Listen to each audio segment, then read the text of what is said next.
pagi pemirsa Sakti TV, bagaimana kabar Anda? Semoga Anda dan juga keluarga selalu dalam keadaan sehat. Senang sekali, saya Agni Saraswati kembali hadir menyapa Anda di program Sehat Selalu yang tentunya akan menghadirkan berbagai macam informasi seputar dunia kesehatan selama 1 jam ke depan. Di mana kali ini narasumber kita datang dari Rumah Sakit Paru Manguharjo, Provinsi Jawa Timur, yang mana kita akan membahas tema seputar anestesi dalam perspektif awam. Pemirsa, dalam dunia medis mungkin kita sering mendengar istilah anestesi sebelum proses operasi. Anestesi adalah sebuah tindakan yang dilakukan atau diambil sebelum operasi dimulai untuk mengurangi rasa sakit yang mungkin terjadi selama proses pembedahan dilakukan.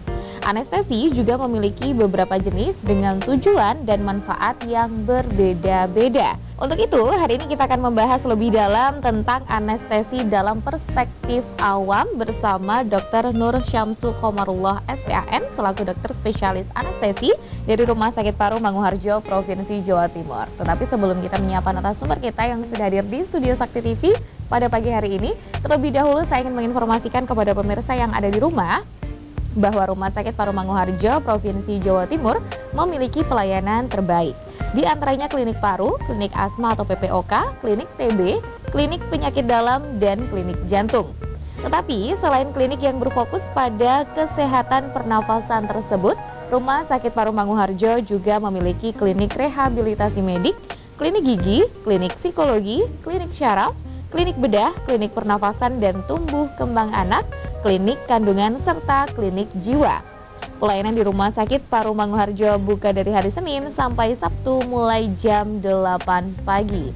Rumah Sakit Paru Manguharjo juga melayani pasien BPJS dan umum. Oke, langsung saja kita sapa terlebih dahulu Dr. Samsu. Selamat pagi, dokter. Gimana kabarnya, dokter? Alhamdulillah sehat. Alhamdulillah sehat. Nah, ini adalah pertama kalinya untuk saya selama memandu Sehat Selalu itu baru bertemu pertama kali dengan dokter anestesi.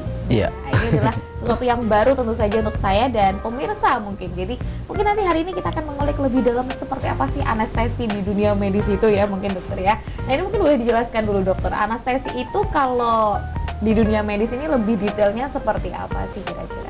Anestesi ya. Jadi ini kita bicara, saya usahakan seminimal mungkin dengan istilah medis ya, karena kan kita target kita orang awam ya. Jadi anestesi itu sebetulnya asal katanya dari bahasa Yunani ya. An itu tidak, artinya tidak atau tidak ada, dan aistesis ya. Aistesis itu sensasi atau rasa. Jadi kalau dalam perspektif dalam kaitannya dengan dunia medis itu anestesi itu artinya kondisi di mana hilangnya sensasi rasa dalam hal ini rasa nyeri ya, dengan disertai atau tanpa disertai hilangnya kesadaran. Jadi tujuan utamanya anestesi itu untuk memfasilitasi adanya operasi agar selama operasi berlangsung pasien tidak merasakan nyeri.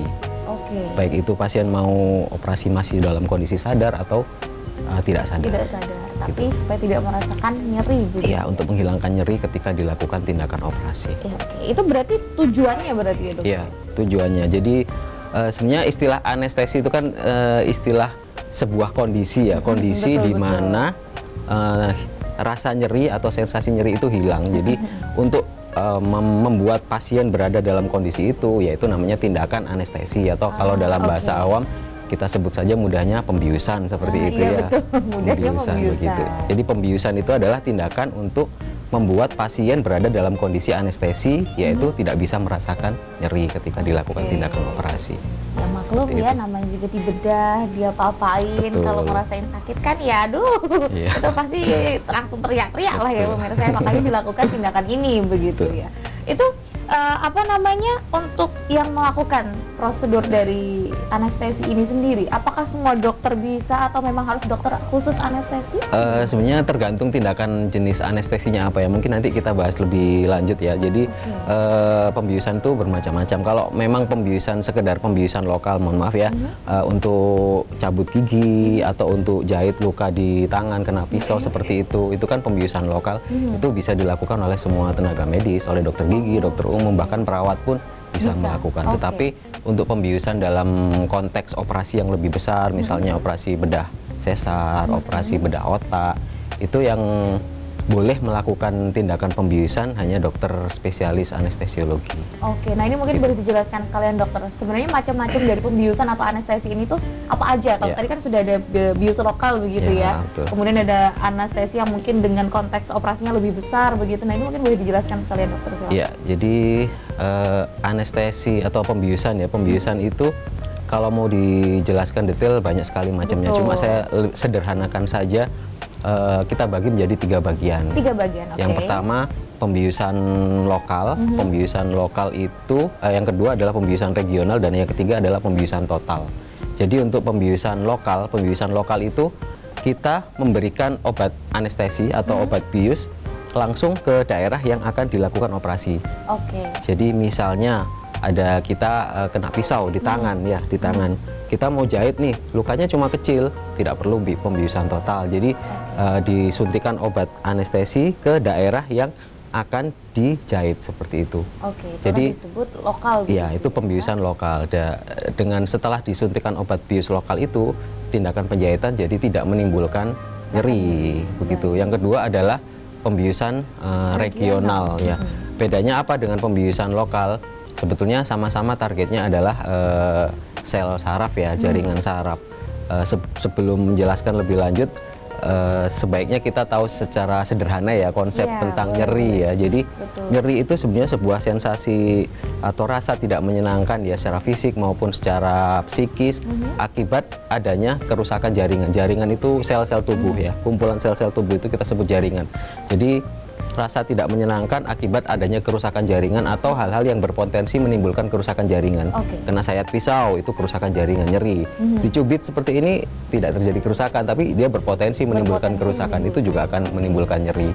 Jadi ketika ada rangsangan nyeri di ujung sel tubuh seperti ini ya, sel-sel itu akan mengeluarkan zat-zat kimia yang menjadi sinyal nyeri. Jadi zat kimia itu akan ditangkap oleh ujung-ujung saraf di sini sebagai sebuah sinyal nyeri. Ujung-ujung saraf ini akan berkumpul membentuk sebuah jaringan saraf. Jaringan saraf itu akan menyalurkan sinyal nyeri tadi ke sumsum tulang belakang. Dari sumsum tulang belakang, dari saraf tulang belakang akan disalurkan lagi ke otak. Di otak sinyal nyeri itu akan dibaca, dipersepsikan oleh otak sebagai sebuah rasa nyeri. Nah, rasa nyeri itu yang kemudian dikirimkan kembali ke tempat semula dan dirasakan sebagai sebuah sensasi nyeri oleh pasien. Itulah yang namanya nyeri. Secara dunia medis ternyata ada prosesnya ya Bang Mirsa, nggak cuma sekedar sakit aja gitu. Jadi bedanya apa antara pembiusan lokal dengan pembiusan regional tadi? Kalau lokal kan tadi langsung di daerah yang akan dilakukan operasi. Kalau regional sebetulnya targetnya sama, sel-sel saraf, cuma sarafnya itu jauh dari tempat yang akan dioperasi. Misalnya lukanya di sini tadi, kita bius lokal di sini. Tapi misalnya lukanya terlalu lebar nih.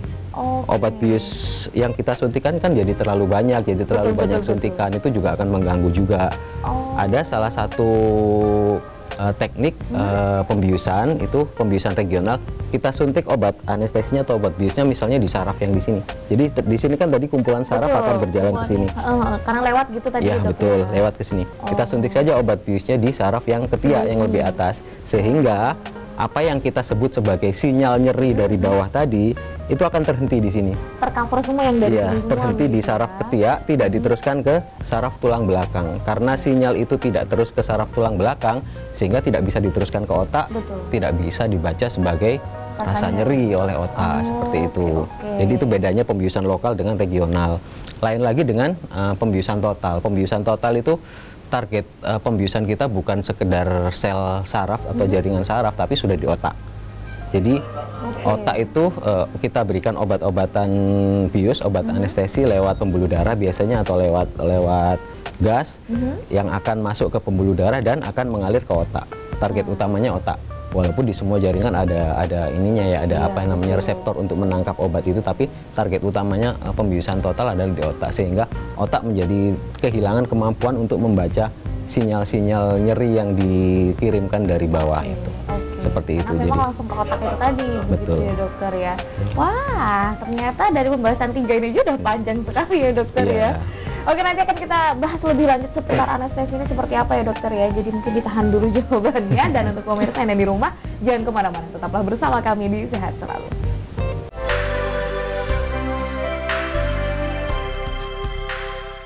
Terima kasih pemirsa, Anda masih bersama kami, masih di Sehat Selalu, membahas seputar anestesi dalam perspektif awam bersama Dr. Samsu dari Rumah Sakit Paru Manguharjo, Provinsi Jawa Timur. Nah, ternyata kalau dibahas seputar anestesi ini itu dibagi menjadi 3 jenis, begitu ya dokter ya? Secara umum. Secara umum. 3 jenis. Tapi ternyata ada banyak ini.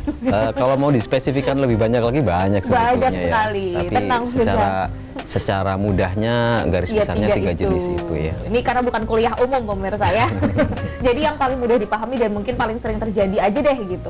Dan ternyata ada lokal, regional, dan total. Nah, itu mungkin boleh dijelaskan lagi dokter untuk yang melakukan prosedurnya dari lokal, regional, dan total ini sendiri, yang melakukan prosedur anestesi ini siapa? Kalau tadi kan lokal, oke, semuanya bisa begitu ya. Tapi kalau untuk regional dan juga total ini seperti kalau di pembiusan lokal seperti yang saya jelaskan tadi, semua boleh, semua petugas medis ya, para medis pun boleh, perawat pun bisa ya.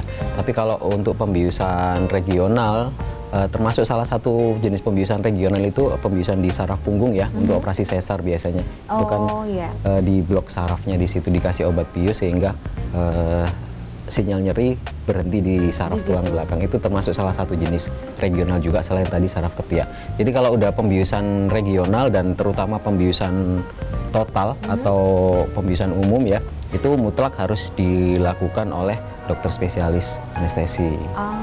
Jadi memang yang dilatih, yang belajar mempelajari obat-obatan, mekanisme kerjanya obat, efek sampingnya apa, terus cara kerjanya, bagaimana memulihkan kondisi setelah pasien terbius, itu ya dokter spesialis anestesiologi. Oke, dan artinya berarti setiap rumah sakit punya dokter spesialis anestesi dong ya? Seharusnya semua rumah sakit yang memiliki pelayanan bedah ya, atau pelayanan ICU seharusnya punya dokter spesialis anestesiologi. Karena memang penting sekali fungsinya, ya, betul. Ya, begitu ya dokter ya.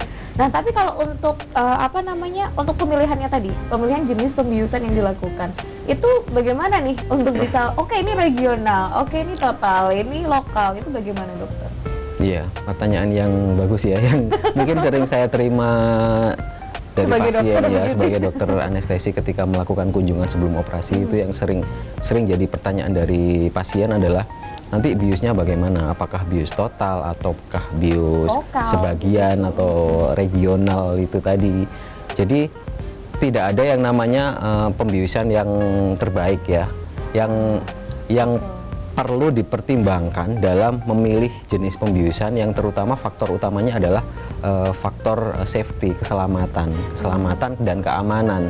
Jadi misalnya belum tentu jenis operasi yang sama itu pada pasien yang berbeda jenis pembiusannya akan sama. Oh gitu dokter? Belum tentu. Jadi misalnya pada operasi patah tulang kaki ya, misalnya pada operasi patah tulang kaki, pada orang dewasa muda yang relatif jantungnya sehat, paru-parunya sehat, organnya semuanya masih aman, ya, semuanya masih aman, bisa saja dilakukan pembiusan regional dengan misalnya blok menyuntikkan obat bius di saraf di paha misalnya. Jadi itu nanti ketika dilakukan pembiusan dengan menyuntikkan regional di paha, yang teranestesi, yang mati rasa hanya kaki yang akan dioperasi saja, misalnya kaki kanan saja. Yang lainnya tidak? Yang lainnya tidak. Ini akan relatif lebih aman karena obat-obat anestesi, obat bius yang masuk ke pembuluh darah tidak banyak. Kalau memang itu tidak memungkinkan, misalnya tidak memungkinkan karena tidak tersedia alat-alat untuk blok pembiusan regional di saraf paha, bisa dilakukan pembiusan regional yang lain di blok saraf tulang belakang. Saraf tulang belakang. Jadi obat bius dimasukkan di punggung, sehingga nanti dari daerah perut sampai kaki itu akan mati rasa karena sinyal nyerinya dihambat di saraf tulang belakang. Nah, ini obat anestesinya jelas akan lebih banyak daripada blok di saraf ya yang dibutuhkan ya. Nah, di blok di saraf ini paha. Jadi pertanyaan nih maksudnya. Karena kenapa kok gitu dokter? Karena yang akan terkena efek itu adalah dari perut mohon maaf saya koreksi ya, bukan obat anestesinya yang lebih banyak, tapi yang terkena efek lebih banyak. Jadi karena yang diblok lebih tinggi lagi di saraf tulang belakang, sehingga yang terkena efek itu dari saraf tulang belakang ke bawah, kaki kanan ya kena, kaki kiri yang kena. Karena lebih banyak jangkauannya. Betul, sehingga efek samping obat anestesinya pun juga lebih banyak daripada sekedar blok di saraf paha. Nah misalnya pada pasien yang lain ini, pada pasien anak-anak umur 3 tahun misalnya, operasi patah tulang kaki. Kalau kita melakukan pembiusan regional, saya rasa kok tidak memungkinkan, karena kondisi itu mewajibkan pasien dalam kondisi yang sadar, tenang, dan selama operasi pun bisa jadi pasien masih sadar kalau tidak ditambahi obat tidur. Pada anak-anak yang paling mungkin untuk melakukan operasi itu ya pembiusan total. Dari awal memang sudah diberikan obat bius total, sehingga pasien menjadi kehilangan kesadaran, tidur dalam, tidak nyeri, tidak ingat, seperti itu. Jadi apakah berarti pembiusan total lebih baik daripada pembiusan regional? Belum tentu juga, karena tergantung lagi kepada kondisi pasiennya juga, seperti itu. Pada kondisi pasien misalnya lain lagi, pasiennya sama nih kasusnya patah tulang kaki, tapi pasiennya pasien tua dengan penyakit jantung misalnya, dengan penyakit jantung, penyakit jantung. Itu jelas obat-obat pembiusan total itu akan mempengaruhi jantung juga, karena obatnya masuk lewat aliran darah dan ikut aliran darah termasuk ke jantung juga. Penyakit jantungnya bisa tambah berat. Jadi pada pasien ini pembiusan mana yang dipilih? Ya paling aman blok saraf paha atau blok saraf tulang belakang. Jadi semua orang itu punya karakteristik masing-masing, punya penyakit penyerta masing-masing, dan itu membuat seorang dokter ahli anestesi harus berpikir pembiusan mana yang paling aman untuk pasien tersebut. Operasi yang sama, pasien berbeda, belum tentu teknik pembiusannya sama. Jadi yang dipilih adalah mana yang paling aman untuk pasiennya. Karena dikiranya ya kayak tadi mungkin sama-sama patah tulang, tapi yang di anestesi itu sama untuk satu pasien dan pasien lainnya. Ternyata tidak malah dokter. Nah ini mungkin ngomong saya sebelum lupa dokter. Tadi dokter sempat mention bahwa kalau misalkan jika tidak bisa dianestesi kalau misalnya kasus patah tulang tadi ya dok ya, di apa tadi dok, itu saraf paha. Saraf paha. Iya. Itu kenapa kok, maksudnya kok tidak bisa, itu kenapa ya? Ada untuk anestesi pembiusan regional di saraf-saraf tersebut itu biasanya perlu alat-alat khusus, misalnya USG untuk melihat saraf mana yang akan kita suntik, atau ada namanya alat stimulator saraf ya. Stimulator saraf itu sebuah alat pendeteksi saraf ya. Jadi ketika jarum obat bius itu sudah mendekati saraf, nanti akan ada tandanya, ototnya bergerak-gerak nih, berarti itu sudah dekat dengan saraf yang kita tuju. Jadi sudah tepat, berarti obat bius kita disuntikan di daerah itu. Kalau belum tepat berarti bisa dipindah ke yang lain gitu. Jadi begini, jadi belum tentu semua rumah sakit itu punya alat-alat untuk pembiusan regional itu. Tapi kalau untuk pembiusan regional yang secara umum, yang regional di saraf tulang belakang, saya rasa semuanya sudah punya. Pembiusan total punya. Tapi kalau untuk pembiusan lokal regional yang di blok saraf tertentu, saraf paha, saraf ketiak, itu belum tentu semua rumah sakit punya alatnya. Alatnya kan beda ya dok? Semacam USG saja bisa, USG, atau kalau yang lebih advance lagi, lebih lengkap lagi, yaitu tadi pendeteksi saraf, namanya nerve stimulator ya, stimulator saraf ya.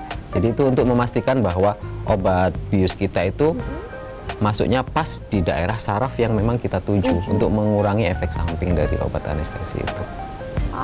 Gitu ya. Maksudnya saya speechless-nya karena ternyata cukup complicated ya dok. Karena dengan melihat proses yang seperti itu loh, nggak, dan apalagi setiap pasien itu kondisinya berbeda, anestesi yang dilakukan pun juga berbeda, dan ternyata nggak semua rumah sakit punya alat yang seperti yang dibilang dokter tadi gitu. Tapi hampir sebagian untuk mungkin anestesi yang umum yang saraf belakang dan punya, anestesi umum ya, saya rasa semuanya punya ya. Saya pikir kayak cuman suntikan biasa gitu dok. Ya beda. Ternyata bukan pemirsa. Nah ini nih yang jadi pelajaran berarti untuk pemirsa yang ada di rumah, pentingnya mempelajari anestesi juga ya, karena kan kita kebutuhannya adalah, ya tadi dokter sampaikan bahwa dokter tuh ternyata sering ditanyain juga nih, kira-kira kalau operasi ini nanti yang dianestesi apa nih dok, yang apa, lokal kah, regional kah, total kah, atau gimana. ternyata penting sekali untuk mengetahui informasi seputar anestesi ini. Oke, nanti akan kita lanjutkan lagi dokter. Jadi untuk pemirsa yang ada di rumah, jangan kemana-mana, tetaplah bersama kami di Sehat Selalu.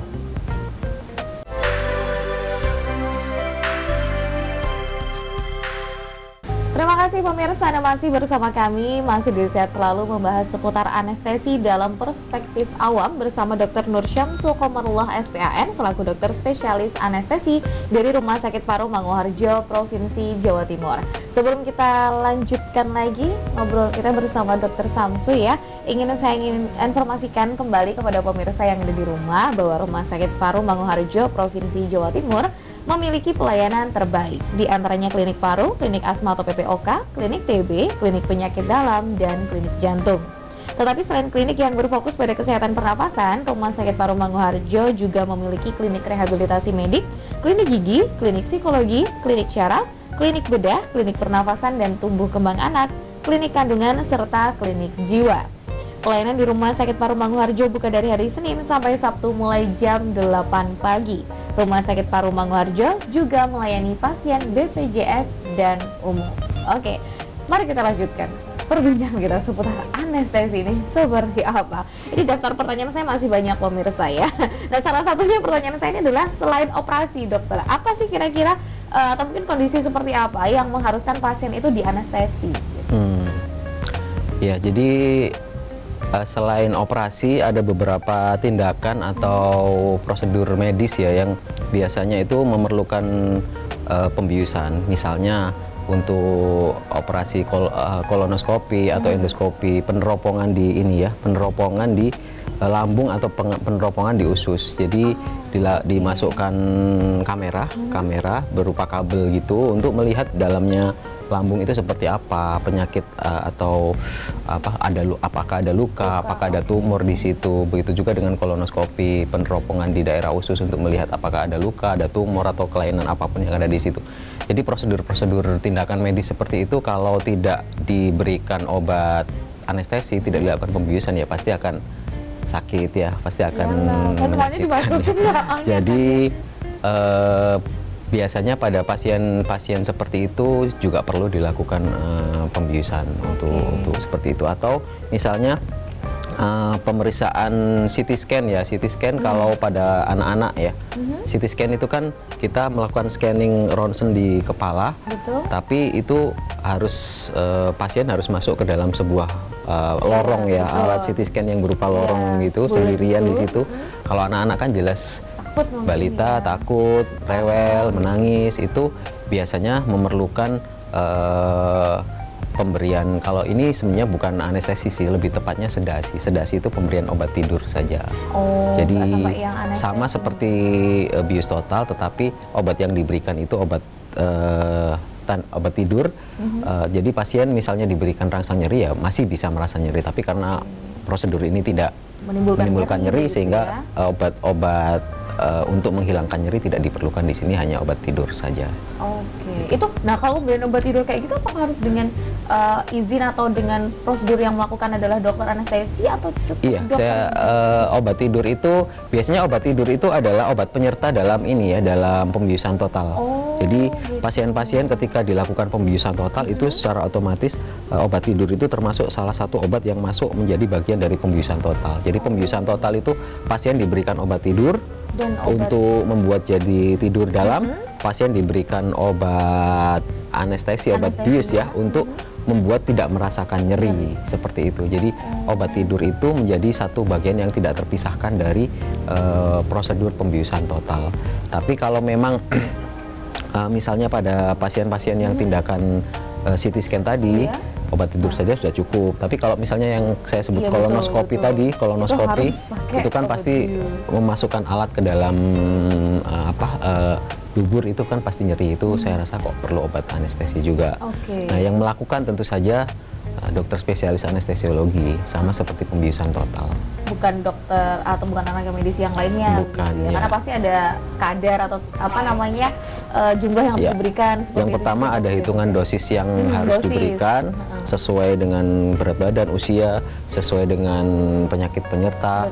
Yang kedua ada efek sampingnya yang harus kita atasi kalau efek samping itu terjadi, bagaimana penanganannya. Karena pemberian obat tidur itu kalau dilakukan tidak secara hati-hati tanpa tenaga yang memang ahli dalam mengatasi efek sampingannya dari obat tidur itu ya bisa jadi membahayakan.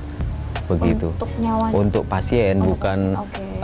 Jadi obat anestesi itu punya efek samping ya. Betul. Semua obat pasti punya efek samping ya. Anestesi jadi termasuk juga obat anestesi. Kalau anestesi lokal saya rasa ya efek samping yang paling sering muncul mungkin reaksi alergi kalau dia mungkin punya alergi ya. Kalau anestesi regional efek samping yang mungkin bisa muncul tergantung tempat penyuntikannya. Kalau regional di saraf tulang belakang, efek samping yang mungkin muncul menggigil atau mungkin mual seperti itu. Tapi kalau efek samping dari obat bius total itu mungkin yang harus lebih waspada ya, karena obat-obat bius total itu menghilangkan kesadaran. Jadi pasien dalam kondisi yang tidur dalam, bukan tidur biasa, tapi tidur yang tidur dalam banget gitu ya, sampai ngorok-ngorok gitu ya. Dimana pasien-pasien ketika kondisi tidur dalam ini cenderung untuk lidah itu akan menjadi lemas, bisa menutup saluran nafas.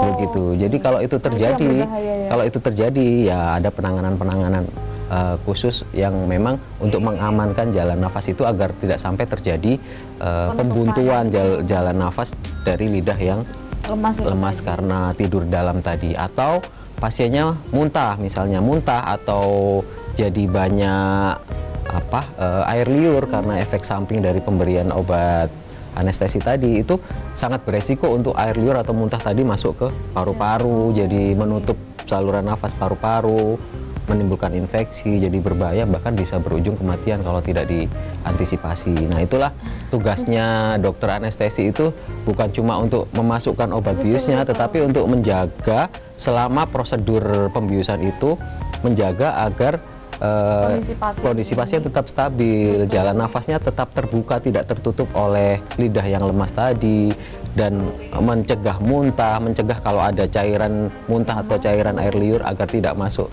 menyumbat paru-paru, dan termasuk juga pada bagian akhir dari pembiusan total membangunkan kembali pasien yang sudah dibius total. Pasien yang sudah tidur dalam tadi bagaimana caranya membuat agar kembali bangun tanpa komplikasi. Ya, itulah tugasnya spesialis anestesi, bukan cuma untuk memasukkan obat, tapi selama prosedur pembiusan menjaga keamanan, keselamatan pasien sampai dengan bangun kembali. Apalagi kalau biusnya total ya dok. Itu harus lebih aware lagi nih si dokternya. Nah, tapi sebentar, karena tadi efek sampingnya berarti itu efek samping setiap pembiusan itu juga pasti berbeda-beda berarti kan ya? Jadi efek samping pembiusan itu tergantung jenis obat bius yang dimasukkan, tergantung lewat mana obat bius itu dimasukkan, begitu ya. Jadi itu juga berpengaruh ternyata. Ya, efek samping itu bisa muncul karena efek samping dari obatnya sendiri, atau karena efek yang timbul akibat apa yang dilakukan obat kepada tubuh. Jadi misalnya seperti ini. Kita memasukkan obat bius ya, efek samping dari yang pertama dari obat bius itu ya efek dari obat itu sendiri, misalnya alergi terhadap obat bius, itu bisa jadi salah satu efek samping. Atau efek samping yang muncul akibat apa yang dilakukan obat bius itu ke dalam tubuh. Misalnya obat pembiusan regional saraf belakang, itu kan akan membuat membuat saraf tidak bisa menyalurkan sinyal nyeri ke otak, terhenti di situ. Tetapi efek yang lain adalah membuat pembuluh darah di saraf yang terblok itu. Jadi misalnya yang terkena obat bius adalah dari perut ke bawah, jadi pembuluh darah dari perut ke bawah itu akan menjadi lebih membesar sebagai salah satu efek samping yang dari obat itu ke darah. Nah, ini efek dari obat ke darah ini bisa menimbulkan efek samping yang lain juga, misalnya pasien jadi menggigil, misalnya tekanan darahnya jadi turun. Jadi bukan efek langsung dari obat seperti alergi tetapi efek yang muncul akibat apa yang terjadi ketika obat itu masuk ke pembuluh ke dalam tubuh, membuat perubahan-perubahan di dalam tubuh, sehingga efek yang muncul di luar itu kedinginan, menggigil, atau tensinya turun, nadinya turun, seperti itu. Jadi macam-macam sekali, tergantung jenis obatnya juga. Dan obat pembiusan total pun banyak sekali macamnya, dengan efek samping macam-macam. Itulah makanya tadi saya sebut pemilihan pembiusan itu sangat tergantung dengan pasien, terutama dengan penyakit penyerta. Jadi misalnya nih operasi berat mungkin atau ringan? Operasi yang memang mengharuskan untuk pembiusan total, misalnya operasi jantung atau operasi tumor tulang seperti itu. Itu pun juga jenis obatnya belum tentu sama. Iya? Operasinya sama, jenis obatnya sama-sama obat bius total, tapi jenis obat yang dipilih belum tentu sama. Karena tergantung penyakit penyertanya. Pada pasien-pasien dengan penyakit jantung misalnya, kita pasti akan memilih jenis obat bius total yang relatif aman, relatif efeknya tidak terlalu membebani jantung. Pada pasien-pasien dengan penyakit yang lain, misalnya dengan penyakit saraf misalnya, dengan penyakit saraf, kita memilih obat yang relatif tidak mengganggu otak seperti itu. Jadi sangat beragam ya. Tapi kembali lagi pertimbangan utamanya obat apa yang dipilih, teknik pembiusan apa yang dipilih, itu faktor utama yang harus kita pikirkan adalah keamanan dan keselamatan untuk pasien. Mana yang paling aman, mana yang paling bisa menjamin keselamatan terhadap pasien, itu ya obat itu yang akan kita pilih, ya teknik pembiusan itu yang akan kita pilih untuk pasien. Tentu saja dengan penjelasan terlebih dahulu kepada pasien kenapa kita memilih, kenapa nanti atau operasi besok, kenapa kita memilih teknik pembiusan seperti ini, kenapa kita tidak memilih yang ini, itu pasien akan dijelaskan terlebih dahulu, sehingga sebelum tindakan operasi pasien akan punya gambaran besok itu tindakan pembiusannya seperti apa yang mungkin terjadi kepada saya, dan efek sampingnya yang mungkin terjadi apa. Itu dijelaskan semuanya? Ya, dijelaskan di sebelum operasi, biasanya H-1 sebelum operasi. Jadi melalui sebuah kunjungan preoperasi ya, sebelum operasi sudah diperiksa dulu, ditentukan dulu pasien ini dengan resiko berat pembiusan atau resiko ringan atau resiko sedang. Sehingga dari situ kita bisa menentukan nih obat anestesi apa, teknik pembiusan apa, kita jelaskan sekaligus ke pasien. Begitu pasien sudah paham, persetujuan untuk tindakan pembiusan. Pembiusan maksudnya. Nah, ini mungkin pertanyaan terakhir sebelum saya tutup, dijawab singkat saja dokter. Apakah berarti dokter spesialis anestesi itu mengikuti prosedur operasi? Iya, harus.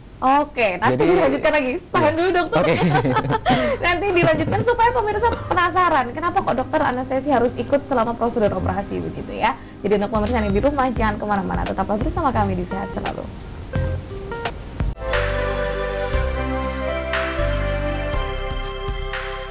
Terima kasih pemirsa, Anda masih bersama kami, masih di Sehat Selalu, membahas seputar anestesi dalam perspektif awam bersama Dr. Nur Syamsul Qomarullah, SPAN, selaku dokter spesialis anestesi dari Rumah Sakit Paru Manguharjo, Provinsi Jawa Timur. Nah, tadi sebelum tutup segmen sebelumnya, saya sempat tanya kepada Dr. Samsu bahwa apakah dokter anestesi itu harus mengikuti prosedur pembedahan selama prosedur operasi begitu ya, dan ternyata dokter menjawab harus.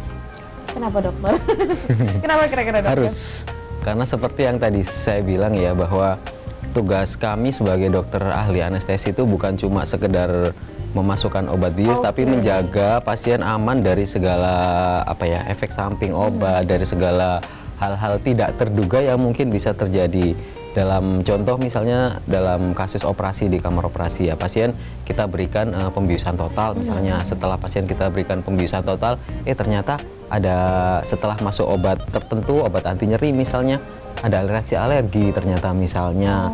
Reaksi alergi itu kalau berat bisa sampai membuat jantung berhenti loh. Jadi itulah yang harus kita jaga, mengenali kondisi-kondisi berbahaya selama operasi. Oh, ini ada reaksi alergi, tensinya turun nih. Terus bagaimana kita melakukan penanganan terhadap itu, membuat pasien tetap dalam kondisi aman.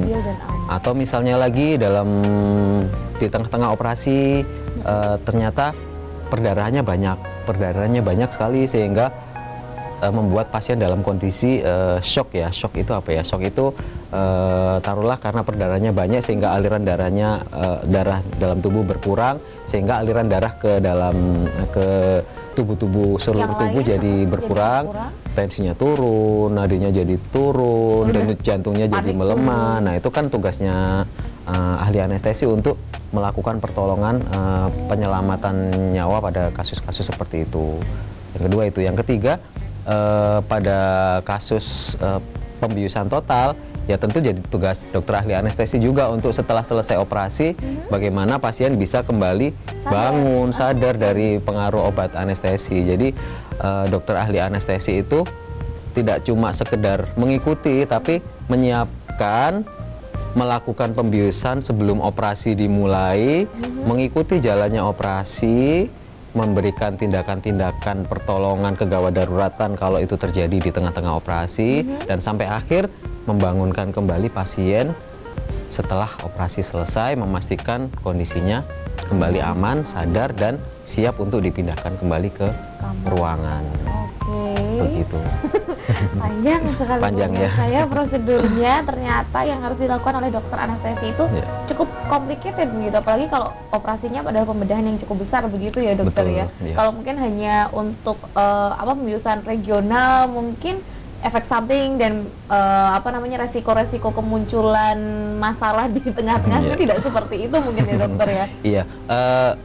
Enaknya kalau enaknya apa ya bahasa enaknya itu ya, keuntungannya kalau kita melakukan pembiusan regional itu pasien selama operasi masih sadar sehingga apa yang tadi saya bilang lidah jadi lemas, jadi jatuh menutupi saluran nafas itu tidak terjadi. Jadi pasien masih sadar, masih bisa bernafas dengan baik, masih kalau ada air liur masih bisa ditelan, dimuntahkan, atau mungkin ada batuk, dibatukkan seperti itu. Tapi bukan berarti pembiusan regional pasien harus selalu sadar ya. Misalnya ada pasien-pasien tertentu dengan pembiusan regional yang takut dengan suara-suara operasi, itu bisa ditambahkan obat tidur. Jadi dia dibiusnya pembiusan regional tetapi ditambahi obat tidur, pasien bisa operasi sambil dalam kondisi tertidur. Tapi kalau tidur kan bukan yang tidur dalam. Tapi itu jadi mengurangi keuntungan pembiusan regional tadi karena jadi masuk obat tidur. Jadi kita juga harus menjaga jalan nafasnya agar tidak sampai buntu, tertutup lidah seperti itu. Nah, yang jadi permasalahan besar itu kalau pembiusan total itu dilakukan pada pasien-pasien yang beresiko, misalnya punya penyakit jantung seperti tadi, atau punya penyakit yang ginjal seperti itu kan tentu saja akan membuat kondisi pasien itu jadi lebih rentan terhadap efek samping obat. Jadi persiapannya harus lebih banyak, obat-obat kegawat daruratan harus kita siapkan lebih banyak lagi. Atau pada pasien-pasien yang mungkin akan mengalami kesulitan kalau misalnya diperlukan pemasangan alat bantu nafas untuk pembiusan dengan gas, itu persiapannya harus banyak, harus harus benar-benar dipersiapkan betul-betul, baru setelah semua persiapan oke, baru proses pembiusan boleh dilakukan. Itu ternyata makanya kenapa kok proses operasi itu harus menunggu waktu dulu, karena ternyata persiapan untuk anestesinya ini sudah seperti ini begitu ya dok ya. Nggak segampang itu pemirsa. Karena biasanya pasti ada keluarga pasien ini nyapa toh kok operasi rendang mulai ki jari ya ini kok rendang mulai pasti ada kayak gitu kan dok. Ternyata mungkin salah satu prosedur yang harus disiapkan adalah prosedur pembiusan seperti ini yang cukup panjang sekali prosesnya. Nah kalau tadi kan saya juga jadi kepikiran nih dok, prosedur pembiusan total itu apakah seluruh organ tubuh bisa berfungsi dengan normal atau tidak? Nah ini gimana nih dok? Ini sebagai orang awam yang tidak mengerti itu gimana dokter? Jadi sebagian besar obat pembiusan total, obat bius total itu akan mempengaruhi, memberikan efek kepada seluruh organ tubuh. Memberikan efek kepada seluruh organ tubuh. Target utama kita adalah efeknya terhadap otak, di mana otak jadi tidak bisa memproses rangsangan nyeri. Seperti itu, pasien menjadi tidak sadar, tidak bisa merasakan nyeri. Tapi tentu saja ada efek-efek lain karena itu obatnya masuk lewat darah ya. Tentu efek ke semua organ jadi ada. Kalau dia masuk aliran darah, dia ke jantung, juga efeknya pasti akan sebagian besar akan menurunkan fungsi jantung. Jadi denyut jantungnya menurun, kekuatan otot jantungnya menurun. Kalau ke ginjal, dia juga pasti aliran darahnya ke ginjal juga menurunkan fungsi ginjal pada saat dalam pengaruh obat pembiusan total. Dalam paru-paru juga dia akan menurunkan pernafasan, laju pernafasan jadi turun, bahkan tidak jarang bisa nafasnya bisa jadi tidak ada, jadi tidak bernafas. Makanya itulah fungsinya dari dokter ahli anestesi untuk memastikan kalau memang tidak bernafas ya ada prosedur pemberian nafas buatan agar tetap nafas terjaga. Jadi memang betul semua organ tubuh pasti akan terkena efek dari pembiusan total, tetapi tidak perlu khawatir karena seperti yang saya bilang tadi, sebelum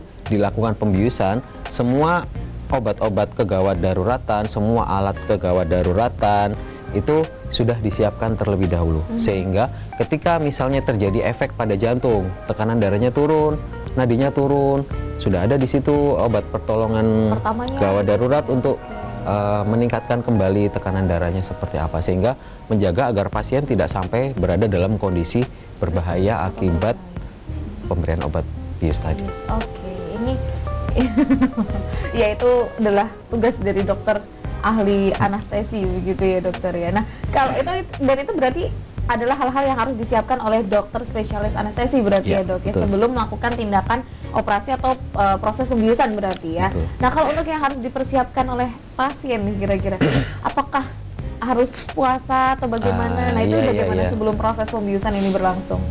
Iya, jadi untuk persiapan yang perlu dilakukan pasien itu pada umumnya adalah persiapan untuk pembiusan total ya biasanya ya. Kalau pembiusan dan pembiusan regional di saraf tulang belakang. Kalau untuk pembiusan lokal biasanya tanpa persiapan apa-apa sudah bisa. Kita kena pisau langsung pada saat itu juga ke UGD dilakukan pembiusan lokal pada saat itu juga nggak apa-apa. Tidak perlu persiapan khusus karena biasanya tidak ada efek khusus yang akan terjadi dari pembiusan lokal itu. Lain halnya dengan pembiusan total atau pembiusan regional ya. Jadi itu biasanya persiapan yang utama itu adalah puasa, terus pemeriksaan laboratorium, pemeriksaan ronsen, dan juga pemeriksaan fisik ya. Jadi perlunya hal-hal itu, pemeriksaan darah, pemeriksaan laboratorium, dan pemeriksaan fisik itu adalah agar kami dokter spesialis anestesi bisa mengklasifikasikan pasien-pasien ini, oh pasien ini dengan penyakit jantung, pasien ini tidak ada penyakit penyerta, oh pasien ini sehat, sehingga sehat tanpa penyakit penyerta, sehingga kami bisa mengklasifikasikan bahwa pasien ini dengan resiko tinggi untuk pembiusan, dengan resiko sedang, dengan resiko rendah untuk pembiusan, sehingga persiapan akan menjadi lebih baik.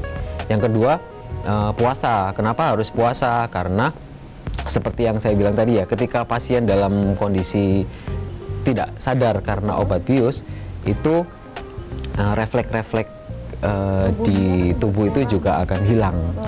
Termasuk salah satu refleks yang penting itu adalah refleks batuk dan refleks menelan, begitu ya. Refleks batuk dan refleks menelan itu penting untuk proteksi tubuh terhadap cairan atau makanan yang masuk ke dalam paru-paru. Jadi ketika kita lakukan pembiusan total dan lambung banyak isinya, pasien baru makan bakso, pasien baru makan soto, kita lakukan pembiusan total, itu sangat beresiko untuk pasien muntah.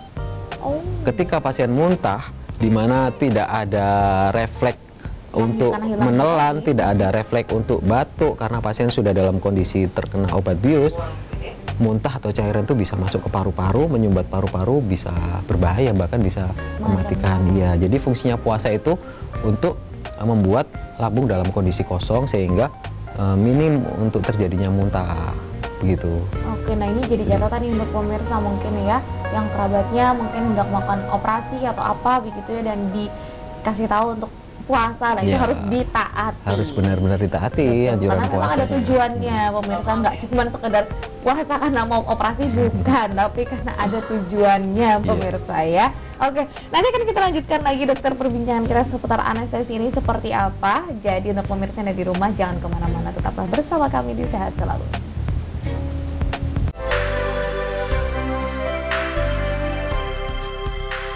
Terima kasih pemirsa, Anda masih bersama kami, masih di Sehat Selalu membahas seputar anestesi dalam perspektif awam bersama Dr. Samsu dari Rumah Sakit Paru Manguharjo, Provinsi Jawa Timur. Sebelum kita lanjutkan menyapa dokter spesialis anestesi kita pada pagi hari ini, kembali saya ingin informasikan kepada pemirsa yang di rumah bahwa Rumah Sakit Paru Mangunharjo Provinsi Jawa Timur memiliki pelayanan terbaik. Di antaranya klinik paru, klinik asma atau PPOK, klinik TB, klinik penyakit dalam, dan klinik jantung. Tetapi selain klinik yang berfokus pada kesehatan pernafasan tersebut, Rumah Sakit Paru Mangunharjo juga memiliki klinik rehabilitasi medik, klinik gigi, klinik psikologi, klinik syaraf, klinik bedah, klinik pernafasan dan tumbuh kembang anak, klinik kandungan, serta klinik jiwa. Pelayanan di Rumah Sakit Paru Mangunharjo buka dari hari Senin sampai Sabtu mulai jam 8 pagi. Rumah Sakit Paru Mangunharjo juga melayani pasien BPJS dan umum. Oke, karena sudah di segmen terakhir, tapi masih banyak pertanyaan juga nih dokter.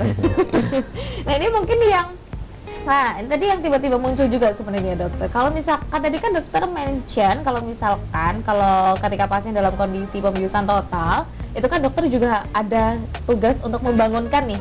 Iya, nah, betul. Itu membangunkannya itu gimana tuh dokter? Maksudnya ditunggu sampai sebangunnya atau bagaimana kira-kira? Dan mungkin apakah itu juga termasuk mungkin berapa lama begitu biasanya efek bius tersebut hilang pada pasien gitu, kira-kira seperti apa? Silahkan dokter.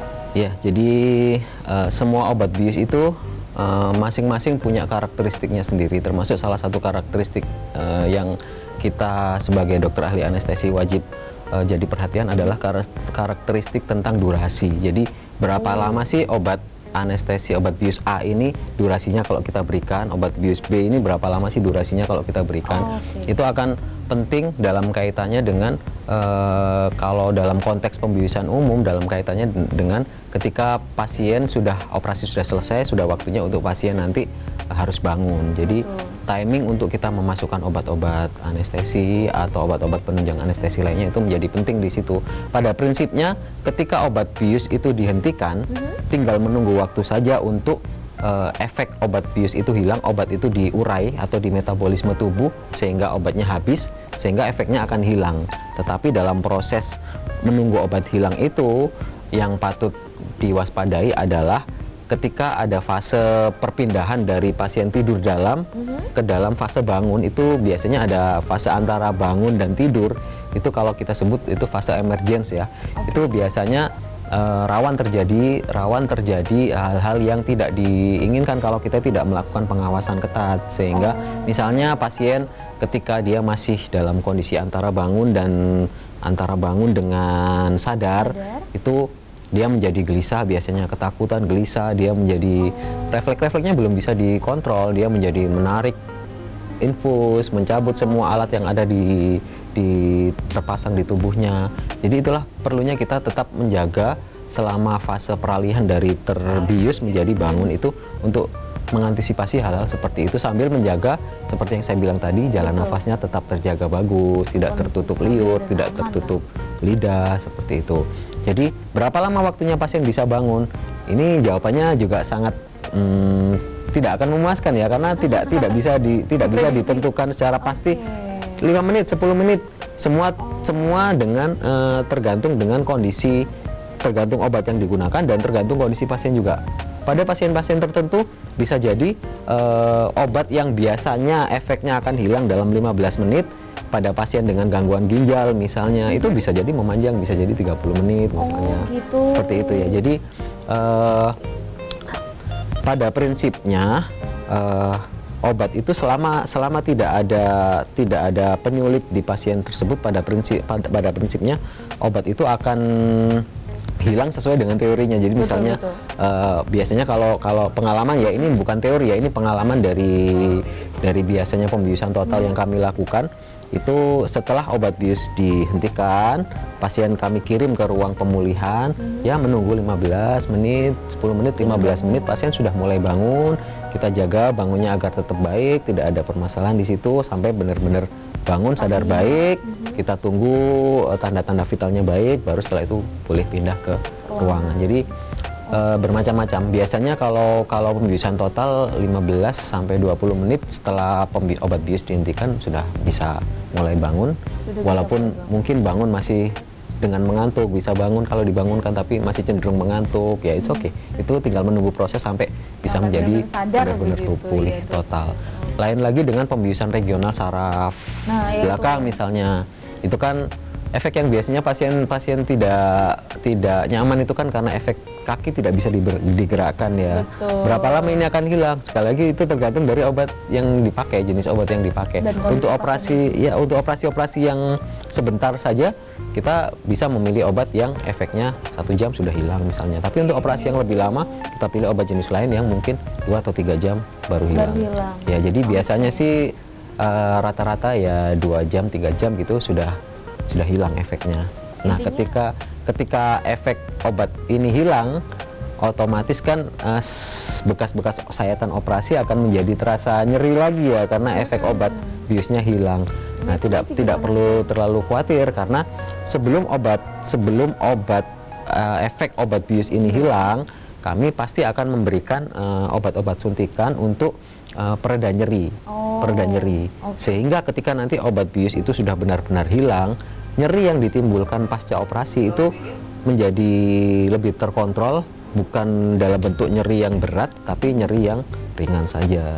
Meskipun tidak mungkin hilang. Kalau mau menghilangkan nyeri total pasca operasi ya dibius lagi. Tapi kan nggak mungkin ya, sudah selesai operasi. Sehingga untuk mengantisipasinya, kita pastikan sebelum efek obat bius itu hilang, kami sudah memasukkan obat-obat anti nyeri, sehingga ketika nanti efek obat bius hilang, nyeri yang dirasakan pasca operasi itu dalam level yang terkontrol, menjadi nyeri ringan yang masih bisa ditoleransi oleh pasien. Intinya yaitu tadi, nggak bisa diprediksi berapa lama efek bius ini terjadi begitu ya, dan juga kapan kira-kira pasien bangun, tapi yang pasti selama proses pembiusan dan sampai nanti selesai, dokter anestesi itu selalu siaga untuk memastikan kondisi pasien sadar kembali, sehat kembali, dan stabil kembali. Ini mungkin pertanyaan terakhir, boleh dijawab singkat saja dokter. Jika pasien sudah dibius gitu, udah pasca pembiusan gitu, ada nggak sih ketentuan makan atau minuman yang bisa mereka konsumsi, atau nggak apa-apa makan apa aja boleh, apa aja boleh, atau bagaimana kira-kira? Singkat saja dokter, silakan. Ini yang ada paradigma lama ya, yang dulu pada pasien itu biasanya menunggu kentut ya. Dulu, iya, sebelum kentut belum boleh makan. Jadi kentut itu kan sebenarnya sebuah tanda kasar ya dari luar tubuh bahwa usus itu sudah berfungsi kembali. Jadi semua obat bius yang kita masukkan itu pasti akan mempengaruhi gerakan usus juga. Betul. Pasien akan boleh makan atau minum setelah gerakan usus itu pulih. Kapan pulihnya? Tergantung jenis operasinya juga, tergantung obat bius yang dipakai juga. Pada umumnya sekarang tidak perlu lagi menunggu kentut datang untuk pasien bisa mulai minum atau makan ya. Kalau operasi-operasi selain operasi usus ya, kalau operasi usus nanti khusus ya, sesuai ya, itu pembahasan yang lebih panjang lagi ya. Operasi-operasi yang lain selain operasi bedah usus itu pada umumnya 2-3 jam sudah diberi kesempatan untuk minum sedikit-sedikit. Minum sedikit-sedikit. Jika minum sedikit-sedikit tidak ada tanda gangguan usus, minum itu bisa ditoleransi oleh saluran cerna. Apa itu tandanya bisa ditoleransi? Setelah minum sedikit, tidak muntah, tidak nyeri perut, tidak menjadi mual hebat, berarti usus bisa mentoleransi masuknya makanan. Bisa dicoba lagi dengan konsistensi yang lebih padat, misalnya makan bubur sedikit-sedikit. Kita awasi lagi, oh ternyata bisa ditoleransi, ya sudah, berarti silakan ditambahi lagi porsinya, ditambahi lagi kepadatannya, seperti itu. Jadi bertahap, bisa dimulai 2-3 jam setelah operasi selesai. Dengan syarat pasien sudah harus sadar baik, bisa menerima perintah, sudah ada refleks batuk, refleks menelan ya, seperti itu. Kalau pasien masih belum sadar baik walaupun sudah 4 jam ya jangan diberi makan minum. Jangan langsung makan seblak ya pemirsa ya. Oke, dokter.